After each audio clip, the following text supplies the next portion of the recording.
Et on va commencer. Alors, merci Manon de nous parler de ce sujet dont j'ose pas dire qu'il est à la mode, parce qu'on nous en parle un peu plus depuis une dizaine de jours, car il semble que quelqu'un de connu, qui est comique, soit décédé. Je ne savais d'ailleurs pas qu'on puisse décéder de cette maladie. Donc, on t'écoute parce que c'est un sujet très important, parce que ça fait partie de la culture générale. Je t'écoute. Tout à fait. Je vous remercie, professeur Chiron, de m'avoir proposé de parler d'ostéogenèse imparfaite. C'est un sujet ouais, qui me tient beaucoup à cœur. Alors, j'arrive pas à changer de diapo, c'est parfait. C'est bon, tu arrives là? Oui, alors on va parler de quelques généralités sur l'ostéogenèse imparfaite, et puis après on parlera un petit peu plus précisément de à quel niveau nous, ça va nous intéresser, nous orthopédistes. Donc elle a plusieurs noms, cette pathologie. Ça peut être la maladie des os de verre, la maladie de Lobstein. En tout cas, c'est une pathologie qui est héréditaire. C'est quand même une maladie rare. On la retrouvera pour une naissance sur 10 000, ce qui fait pas beaucoup. Ce serait finalement une anomalie du collagène 1 qui permet en fait la fixation du calcium sur les tissus mous euh, ainsi que sur les os et sur les dents. Et on le retrouve dans d'autres tissus.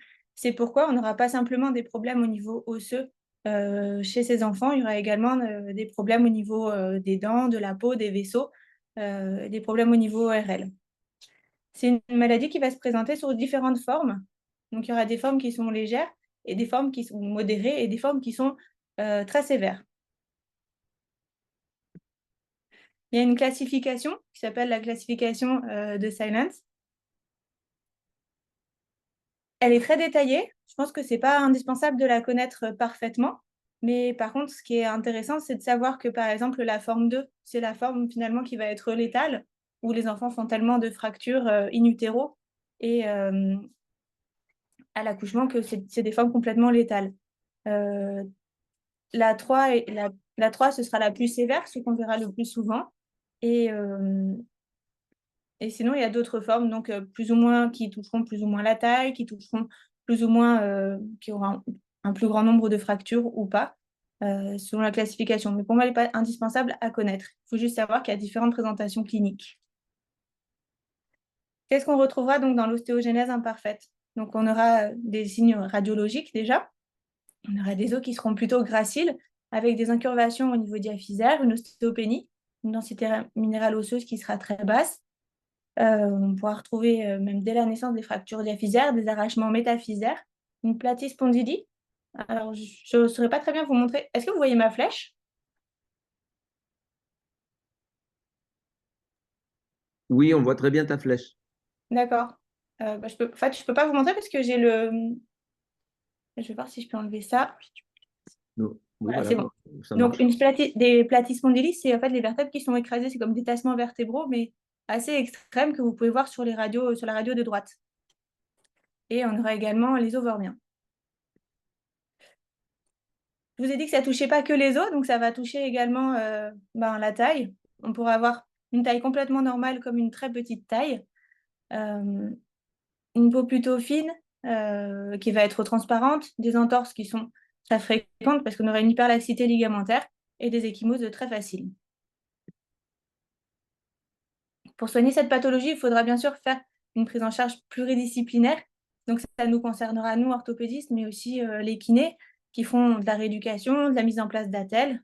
Il y aura aussi des médecins qui devront rentrer dans la prise en charge de ces patients, notamment au niveau de la douleur, au niveau de l'insuffisance respiratoire, euh, d'un point de vue ORL également, au niveau aussi dentaire.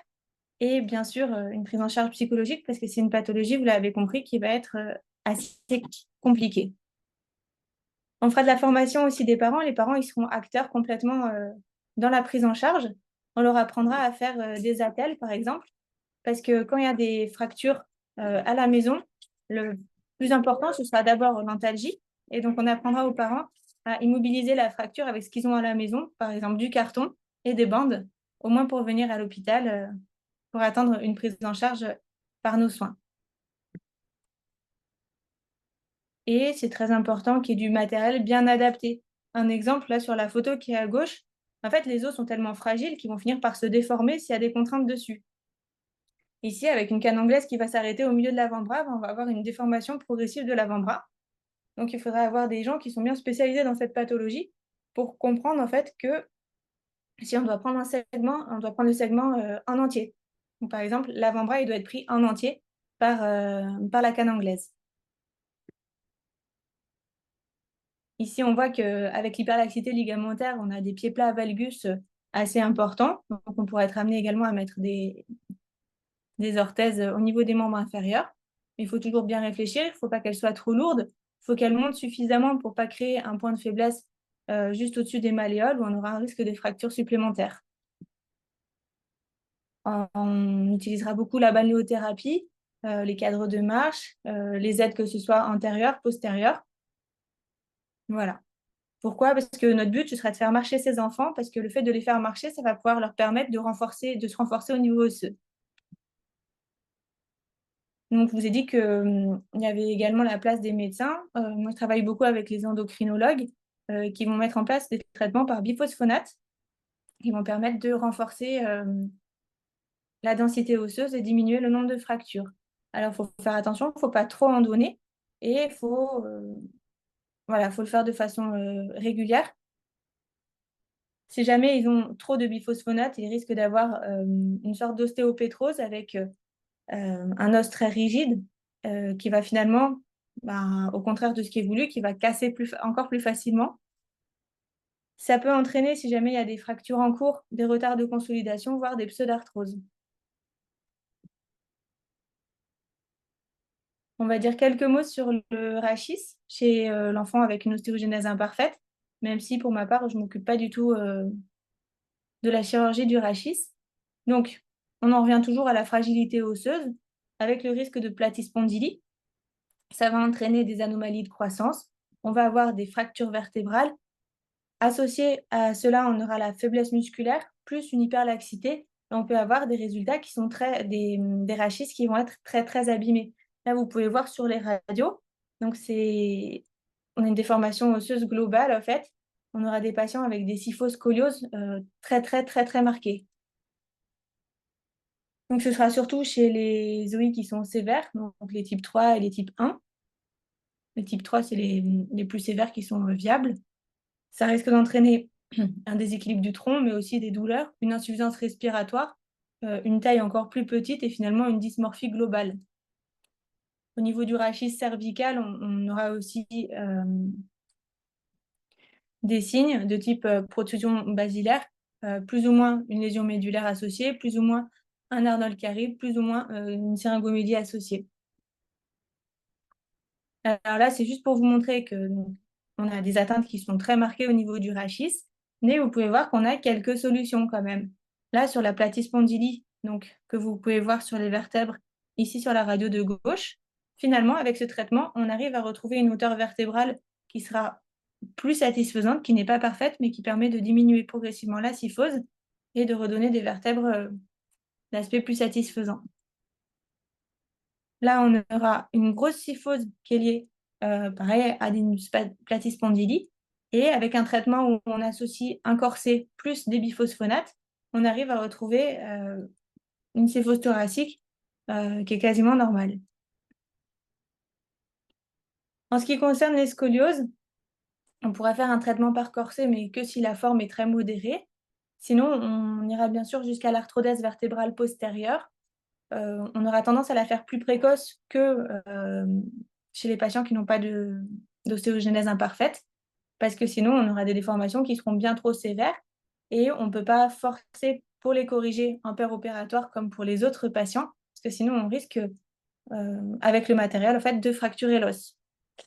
Et le recours à un traitement par halo avant d'effectuer l'arthrodèse vertébrale postérieure est assez fréquent.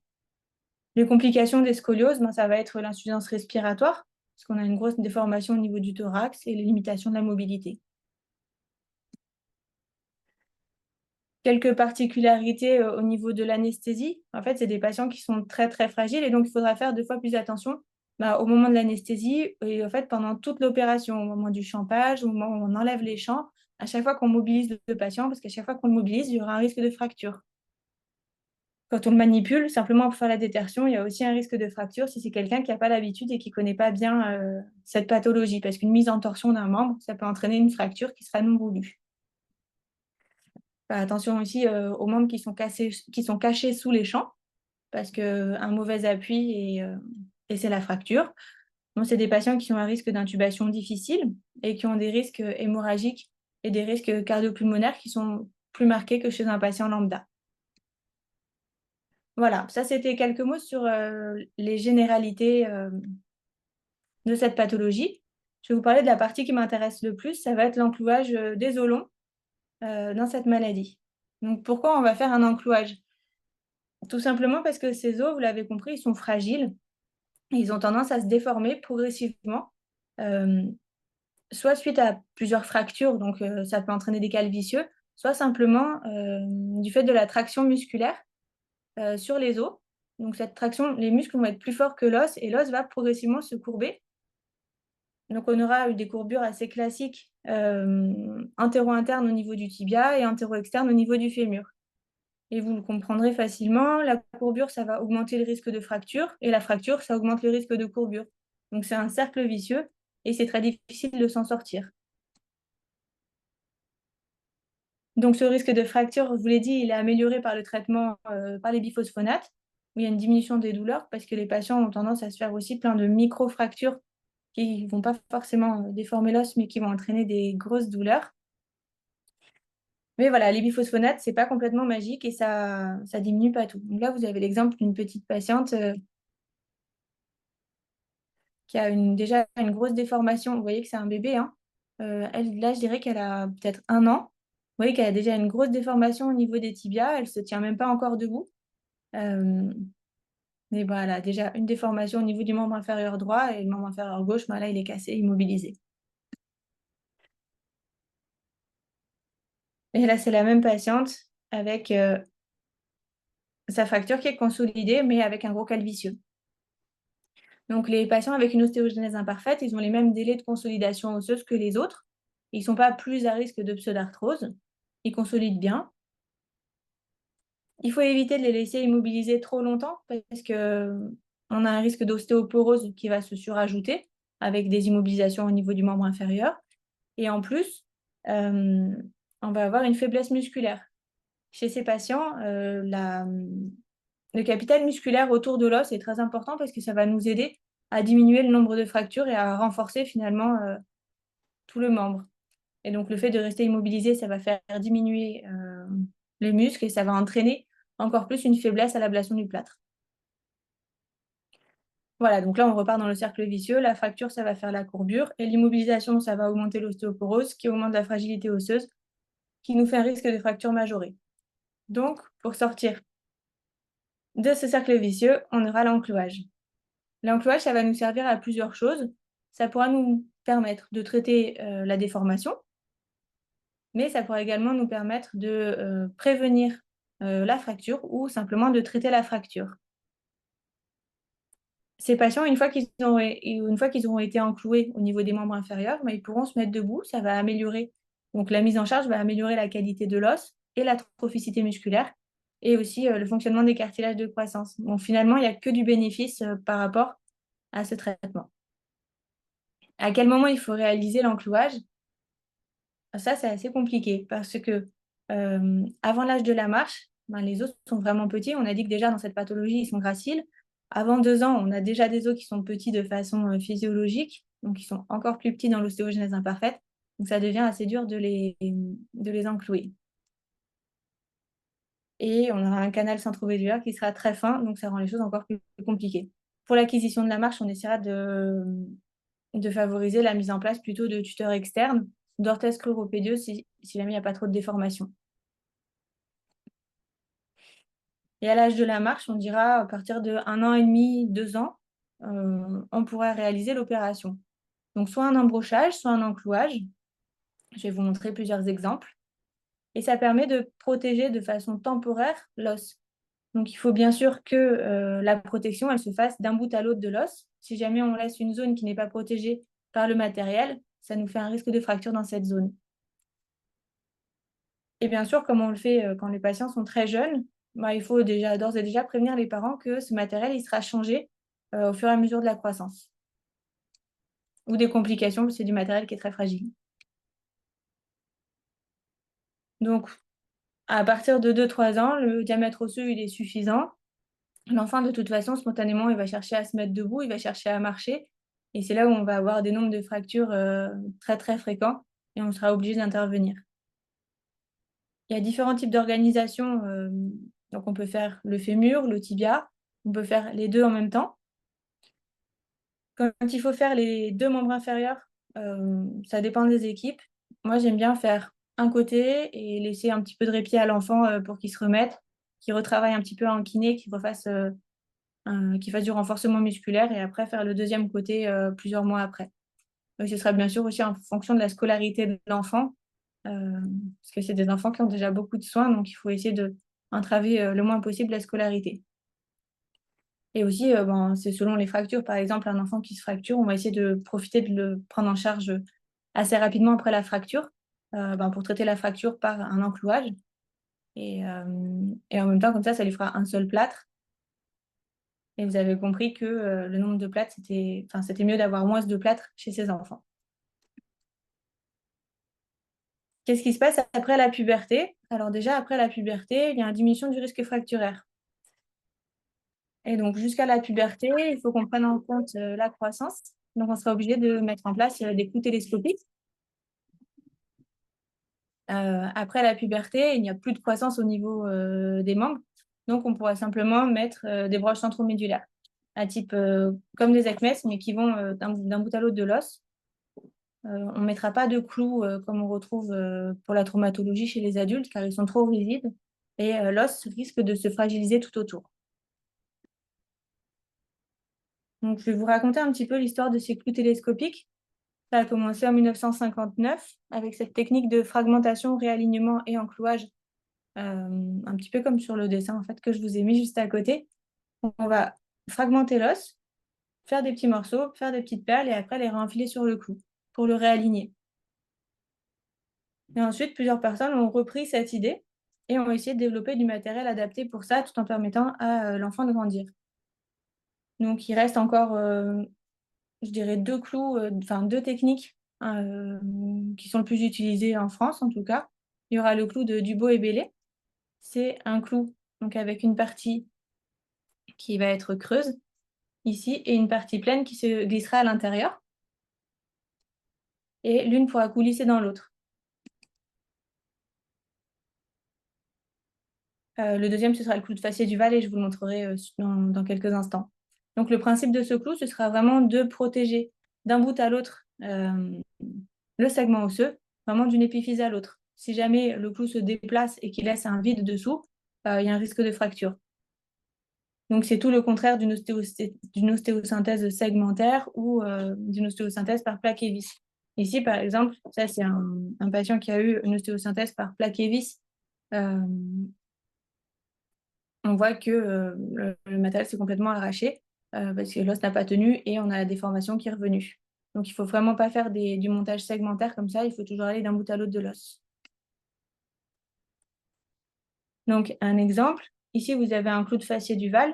Donc, ne tenez pas compte des broches qui remontent dans le col.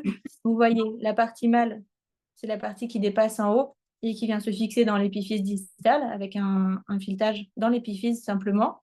Et tout autour, vous aurez une partie femelle avec un filetage qui vient se fixer dans le grand trochanter.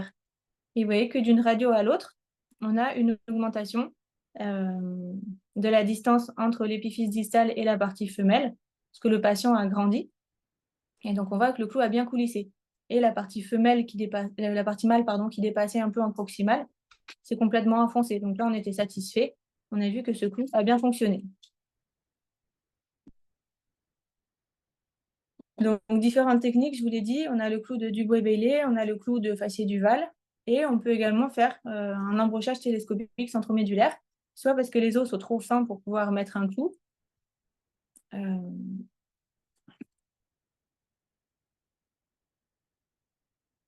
À quel niveau on va réaliser ces opérations? Donc, le plus fréquemment, c'est au niveau du fémur et du tibia, parce que ça va être les segments portants. parce que c'est là où on va retrouver les fractures dès que les enfants voudront se mettre en appui. Mais on peut également aussi le faire au niveau des membres supérieurs, selon la déformation, parce qu'il y a une déformation très importante pour réaligner l'os, ou sinon parce que les patients se font des fractures à répétition sur le même membre et que ça les gêne parce qu'ils ils ont des plâtres à répétition au niveau du membre supérieur. Chez des patients qui ont des difficultés à déambuler, c'est vraiment pas pratique. Ou sinon, simplement pour aider à la déambulation, si à chaque fois que le patient, quand il prend appui sur son membre supérieur, il se recasse l'humérus ou l'avant-bras, dans ces cas-là, on pourra l'aider en stabilisant le membre supérieur.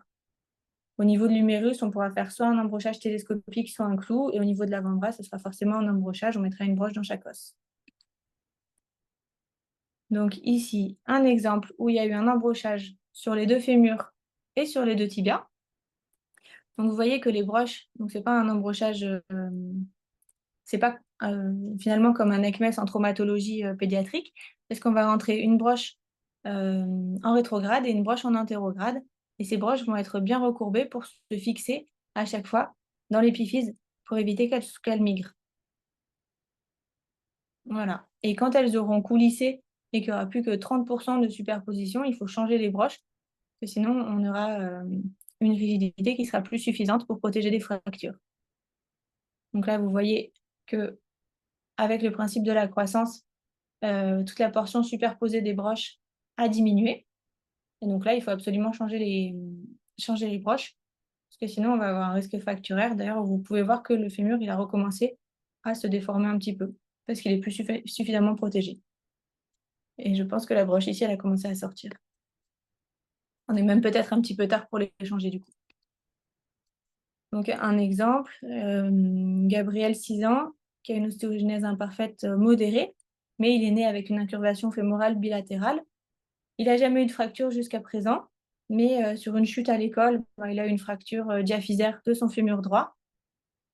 Pour lui, j'ai préféré faire un embrochage télescopique, donc avec une broche antérograde, une broche rétrograde qui vient de se fixer de part et d'autre dans les épiphyses pour bien stabiliser cette fracture.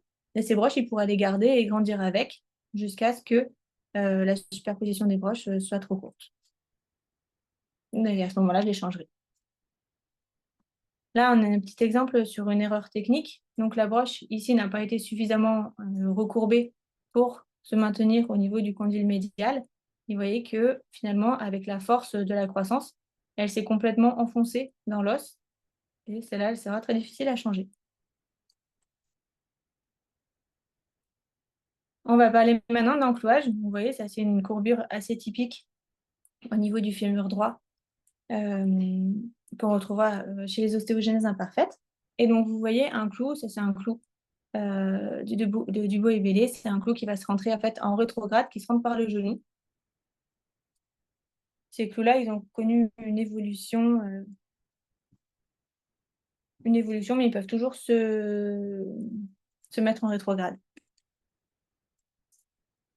Un autre exemple au niveau de l'humérus, donc vous voyez qu'il y a eu besoin de 3 zones d'ostéotomie afin de réaligner le segment, et on a toujours une broche en antérograde, une broche en rétrograde qui vont de part et d'autre des épiphyses afin de bien maintenir le segment osseux, de bien protéger tout le segment osseux pendant la croissance. Ici, vous avez un exemple pour l'avant-bras. Donc, c'est un exemple d'erreur où on aura les broches qui ont été rentrées en distal des cartilages de croissance. Donc, finalement, comme un ECMES de traumatologie sur l'avant-bras. Avec la croissance, qu'est-ce que ça a donné? La broche est complètement remontée et on aura toute cette zone au niveau du quart distal des 2 os de l'avant-bras qui est plus protégée. Et donc, il devait arriver forcément une fracture. Là, on a une fracture sur le segment qui n'était pas protégé. Donc, la bonne solution, c'est de rentrer sur la broche rétrograde, de rentrer avant la FISE et pareil en proximal afin de protéger tout le segment. Et pendant la croissance, on observe que les broches, elles restent en fait en protection de tout le membre. Alors, je vous montre un autre exemple. Ici, on aura Louisa, qui a 3 ans, qui a une ostéogenèse imparfaite sévère. Vous pouvez voir qu'elle a déjà été opérée du fémur. Elle a eu un clou de fascier duval.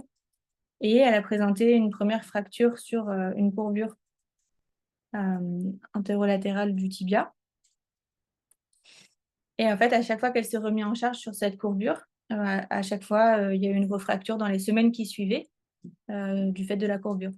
Alors que la fracture était consolidée, vous voyez qu'elle n'a pas de problème pour faire du cal osseux, mais c'est simplement la traction musculaire plus la courbure, plus l'appui. Ça a entraîné des fractures à répétition. Au bout de la 3e fracture, du coup, je l'ai opérée. Donc, j'ai fait une ostéotomie dans la zone fracturaire pour pouvoir redresser l'os. Et j'ai fait la technique avec les broches qui vont d'une épiphyse à l'autre et qui sont recourbées afin de ne pas migrer. Quelques petits conseils pour ce type de chirurgie. Donc, le but de la chirurgie, ce sera d'avoir un bon alignement mécanique du membre inférieur, mais il ne faut surtout pas en fait, forcer sur l'implant. Vous avez compris que c'est du matériel fragile et si jamais en fait, il faut positionner l'os sur l'implant, mais il ne faut pas forcer sur l'implant pour positionner l'os, sinon on risque de casser l'implant et après d'avoir des faillites de matériel. Il faudra réaliser autant d'ostéotomie que nécessaire. Si vous aviez prévu d'en faire qu'une et qu'il faut en faire 2 ou 3, ben, c'est pas grave, il vaut mieux les faire parce que le patient il va consolider. Par contre, si ça fait des forces trop importantes sur le clou d'allongement, le clou ne s'allongera pas et du coup, il faudra le changer de façon plus précoce. Il faut bien réfléchir au diamètre du matériel. Si jamais vous mettez du matériel trop gros, l'os risque de se résorber autour du matériel. Il n'y aura pas suffisamment de contraintes qui passeront par l'os. On peut faire des ostéotomies ou des ostéoclasies si jamais le foyer de fracture est récent. Les ostéoclasies, c'est quand même très compliqué parce qu'il faut bien maîtriser là où va la fracture. Et on aura une déformation assez fréquente chez ces enfants avec un varus du col du fémur qui va bien sûr entraîner un risque supplémentaire de fracture. Et la coxavara va faire que s'aggraver au fur et à mesure de la croissance. Donc, si on peut positionner pendant l'opération le col fémoral en valgus, c'est mieux pour la prévention justement de la coxavara. En post-opératoire, il faut les immobiliser pas trop longtemps, mais suffisamment longtemps quand même pour que ça consolide. Je dirais entre 4 et 6 semaines. 6 semaines, c'est quand il y a beaucoup d'ostéotomie et qu'il y a des risques de troubles rotationnels. Et à la sortie du plâtre, on reprend directement la kiné pour faire du renforcement musculaire. Et la mise en charge se fera au rythme de l'enfant. Donc, pour ma part, j'ai commencé avec les clous de fascier duval. C'est les clous que vous avez vus sur les radios. Eux, ils se mettent de façon antérograde au niveau du fémur et au niveau du tibia. Et maintenant, j'ai tendance à mettre des clous. C'est l'évolution des clous du Boé-Bélé. C'est des clous de chez Orthofix où il y a une portion qui se met en rétrograde par le genou, puis une portion qui se met antérograde au niveau de la hanche. Donc, comment on fait cette opération? Bon, déjà, il faut bien évaluer le planning opératoire. Ça, c'est la technique du clou de fascier duval. On va déterminer au préalable le diamètre qu'on voudra. Il faut commander le clou. La partie femelle, qui est cette partie-là, en fait, elle sera coupée sur mesure exactement par le fabricant. Donc, il ne faut vraiment pas faire d'erreur sur la mesure, sachant qu'on va devoir faire des ostéotomies, donc il faut soustraire un petit peu par rapport à ce qu'on a prévu. Et sur la radio préopératoire, on déterminera également on essaiera de déterminer le nombre d'ostéotomies nécessaires et à peu près le niveau. Et en ce qui concerne la partie mâle, elle sera coupée sur place dans le patient. Donc là, je vous montre une radio pour vraiment vous montrer que le planning préopératoire, c'est important. Ici, la mesure n'avait pas été très bien faite sur la radiographie préopératoire. Et du coup, la partie femelle, donc qui ne doit pas dépasser la fisse distale, était beaucoup trop longue. Et finalement, ce patient il a dû être repris parce qu'il était super douloureux avec le clou qui venait frotter dans les masses musculaires. Pour l'ancrage distal, on aura différents types de filetage. Chez les enfants qui sont très petits, on pourra simplement mettre un filetage plutôt court parce qu'il ne faut pas que le clou, bien sûr, dépasse en zone articulaire. Cependant, vous vous doutez que quand il y a moins de filetage, l'accroche est moins bonne et on a un risque de migration qui est plus important. Et ici, vous avez le filetage qui sera donc pour le fémur et pour le tibia. Donc, deux techniques. Initialement, je me mettais en décubitus dorsal. Maintenant, je me mets en décubitus latéral. Je suis beaucoup plus à l'aise pour la scopie. Donc, dans tous les cas, il faut faire un abord au niveau de la déformation, au sommet de la déformation. C'est là où on fera l'ostéotomie. On peut faire rétro ou transvaste. Ça, c'est à l'appréciation de l'opérateur. Ouverture du périoste et on peut faire une ostéotomie soit à la scie oscillante, soit en timbre-poste pour guider le trajet d'ostéotomie sans faire de refend. Ensuite, donc dans la technique antérograde, on viendra descendre. Donc d'abord, il faut mécher et on vient faire les ostéotomies au fur et à mesure de la déformation de l'os afin de le réaligner sur le matériel. Comme je vous ai dit tout à l'heure, c'est on amène l'os sur le matériel, mais on ne force pas sur le matériel. Après la mèche, on vient pousser la tige mâle jusqu'à l'épiphyse distale, puis on fera coulisser par-dessus la portion femelle.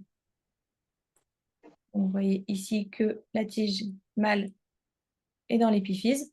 Elle ne dépasse pas le cartilage articulaire. Elle est bien centrée sur la face et le profil. Et on fait coulisser la tige femelle sur la tige mâle. Et ensuite, on viendra couper la tige mâle juste en proximale de la tige femelle. Pour le tibia, c'est la même technique opératoire. Voilà, je vais passer un petit peu vite parce que ça reprend vraiment le même principe. Et donc, ça, c'est la technique que j'utilise avec le nouveau clou où finalement, on fera rentrer le clou, la mèche d'abord par l'échancrure, donc centré sur la face et le profil. Dès qu'on aura un contact au niveau de la corticale, on viendra faire l'ostéotomie pour réaligner le segment osseux sur notre mèche. Et une fois qu'on a tout réaligné sur la mèche, on va récupérer la portion proximale de la mèche. On viendra la récupérer donc avec une nouvelle incision au niveau de la fesse. Et le clou vient se fixer directement sur la mèche. Ça, on n'a pas de difficulté à retrouver le trajet. Dans les coxavaras qui sont très importantes, comme dans ce cas-là, on peut être amené à faire une technique en out-in-out. Donc finalement, le clou ne va pas passer que par le fumédulaire, il fait cortical, fumédulaire et cortical. Et ça permet de redonner un aspect satisfaisant à l'angle cervicodiaphysaire. Ça consolide tout à fait correctement. Une technique aussi un petit peu particulière dans l'ostéogenèse imparfaite, c'est qu'on peut faire un embauchage extradaphysaire. Sur ce type de radio, vous imaginez que c'est très difficile de pouvoir mettre des broches correctement à l'intérieur du fût, surtout que les os sont très fins, qu'il n'y a finalement pas forcément de fumédulaire. Dans ces cas-là, on pourra mettre les broches, au moins une, à côté de l'os, mais en sous-périosté, pour stabiliser, pour faire tuteur et guider la croissance. Donc les broches, elles sont fixées dans l'épiphyse. Au niveau de la diaphyse, elles sont en dehors de l'os et elles re-rentrent dans l'os au niveau proximal.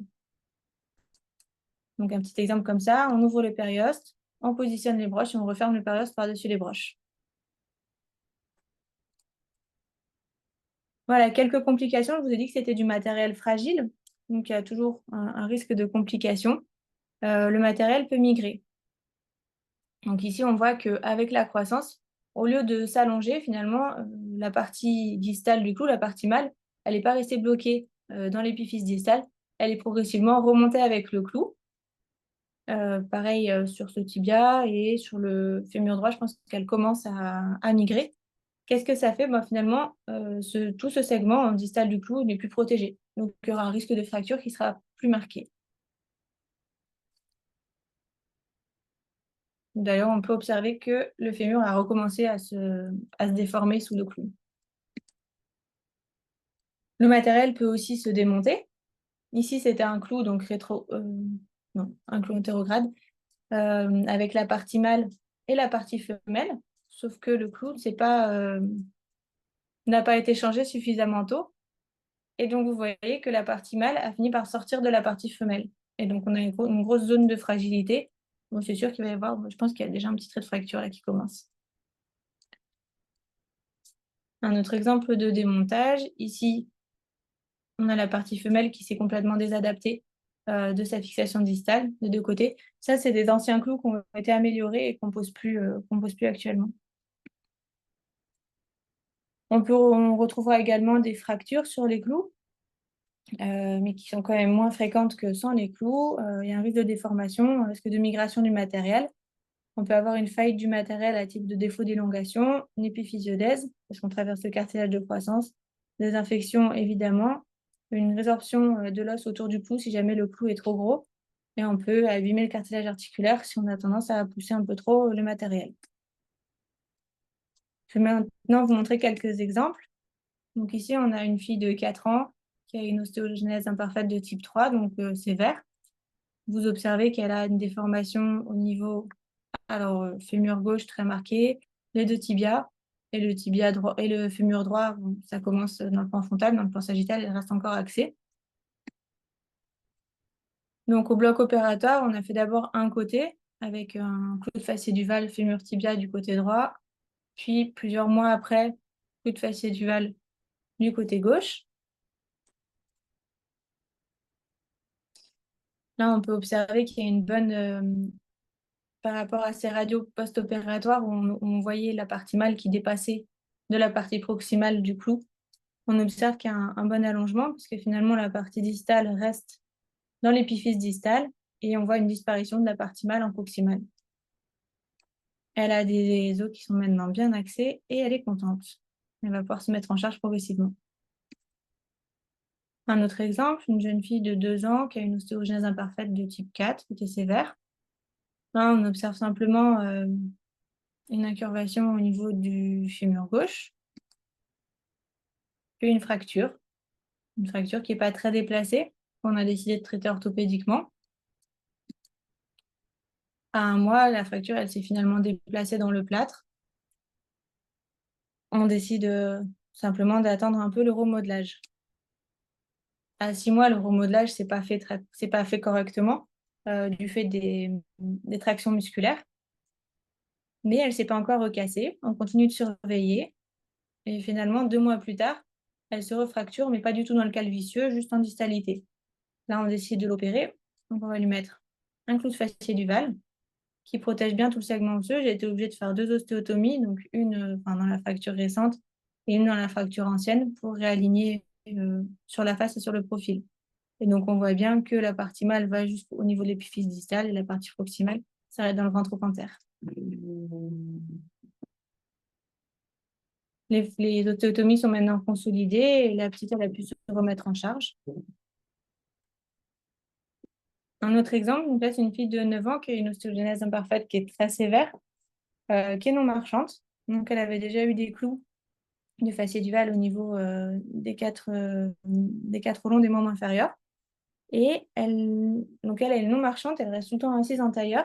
Et elle a une déformation progressive au niveau de ses fémurs, avec une rotation externe exagérée et un défaut complet de rotation interne.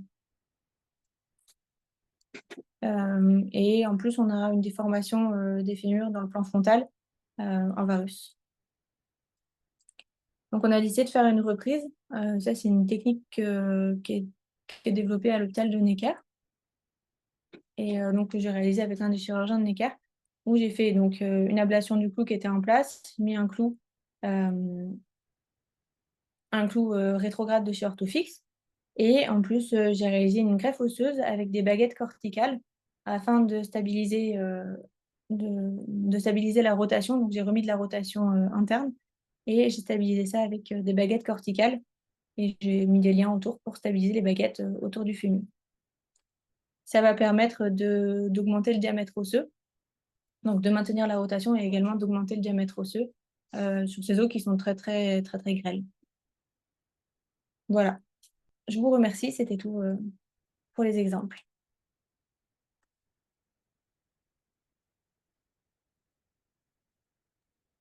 Merci. C'était vraiment passionnant. Tu nous as montré la gravité de cette maladie. Jérôme, Tu mets ton micro et c'est toi qui vas diriger la discussion et faire les remarques que tu souhaites. Non, j'ai pas beaucoup de remarques. C'était très bien. Félicitations, Manon. Non, ce que je dois dire, c'est que c'est des patients qui sont quand même très particuliers. Et Manon vous m'entendez là? Oui, hein? Très bien. Manon vous a donné les clés pour faire ces opérations, tout ça, les gars qui peuvent vous arriver.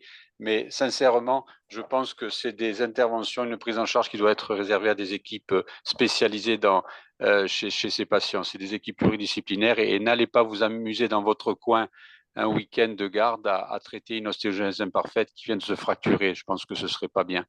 Voilà, donc c'est réservé quand même à des gens qui ont l'habitude de faire ça parce qu'il y a quand même beaucoup de complications, de gags quand on les opère parce que sur les schémas, ça va bien.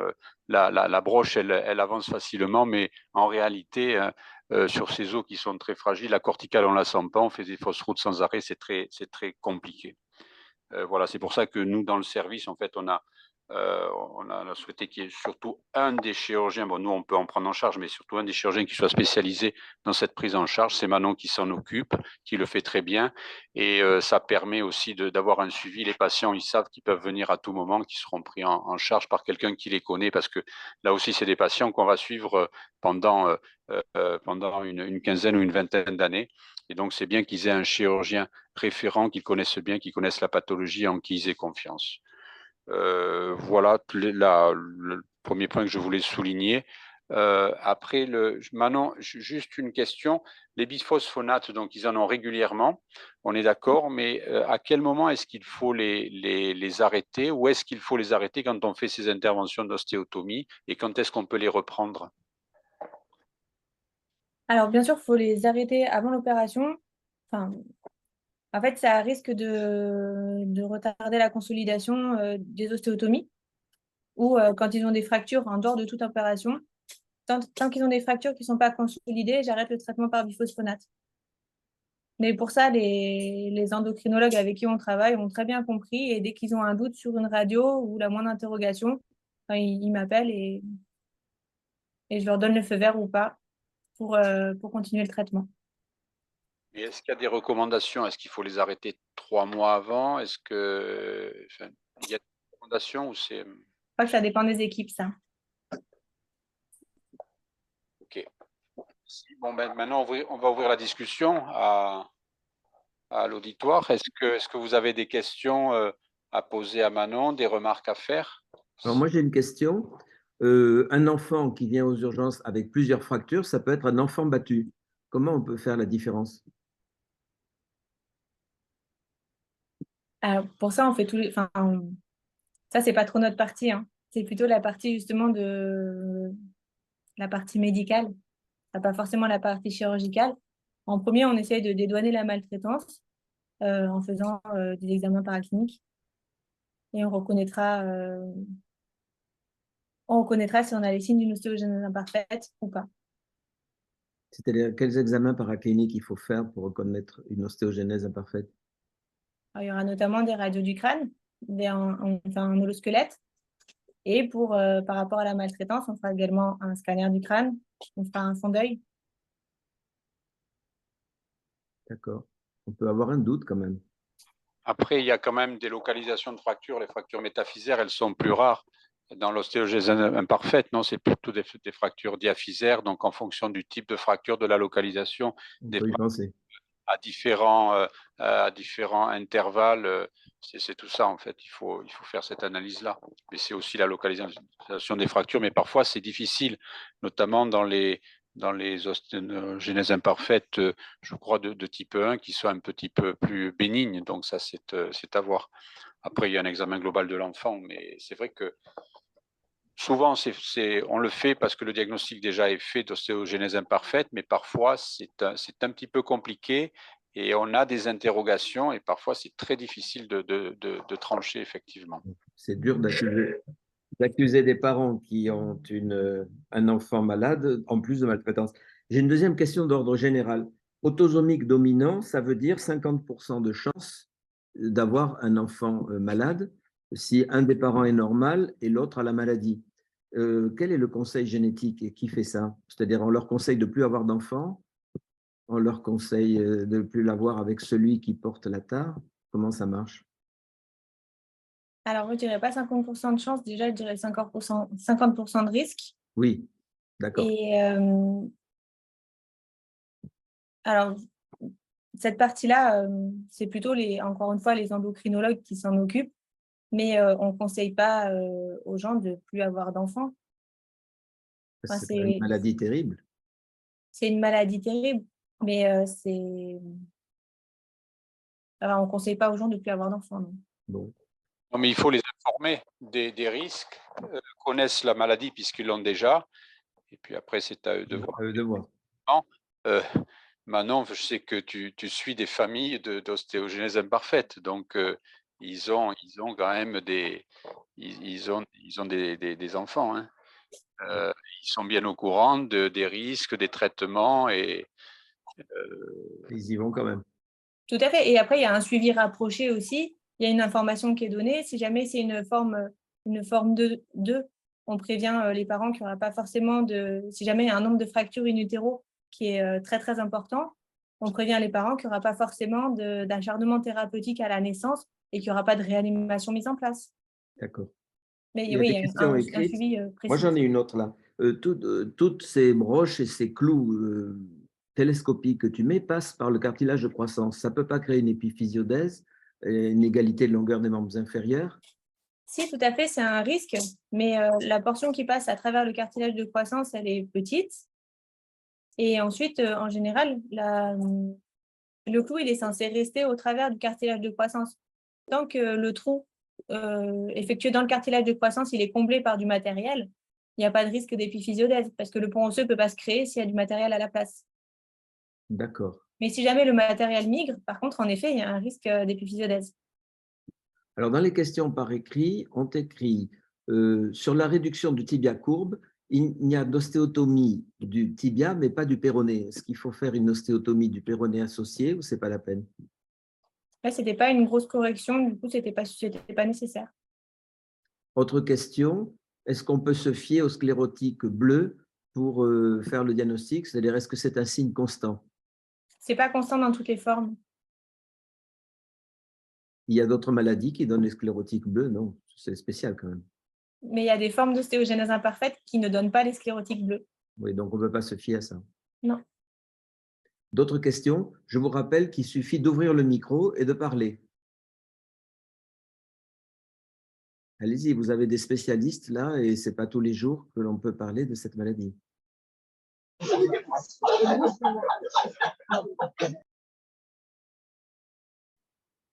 On vous écoute, Monsieur Benzeroun. Non? Bon, ça n'a pas marché. Une autre question? Bon, tu n'as pas de… Ah oui, il y a un truc que je n'ai pas bien compris. Dans l'anesthésie, tu parles éviter l'hyperthermie. Pourquoi ils seraient hyperthermiques, ces enfants? Il me semble pour les risques d'hyperthermie maligne. Il y a un rapport avec cette maladie? Apparemment. Et après, moi, je lis beaucoup de livres de science-fiction. J'adore ça.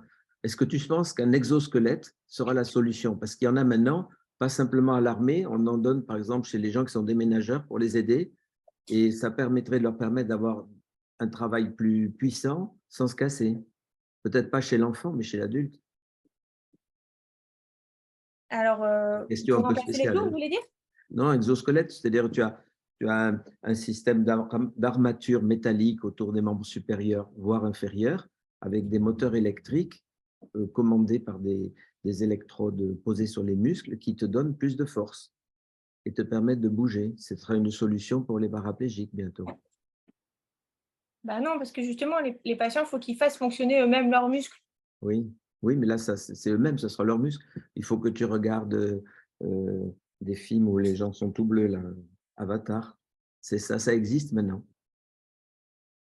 Enfin bon, c'est juste une question finale. Bah, je n'ai pas vu le 2, alors je ne peux pas répondre à la question. Alors, vous n'avez pas d'autres questions, c'est sûr? On arrête là? Bon, mais merci. C'était vraiment très intéressant, très spécialisé, mais très intéressant. Merci beaucoup. Merci. Au revoir. Au revoir.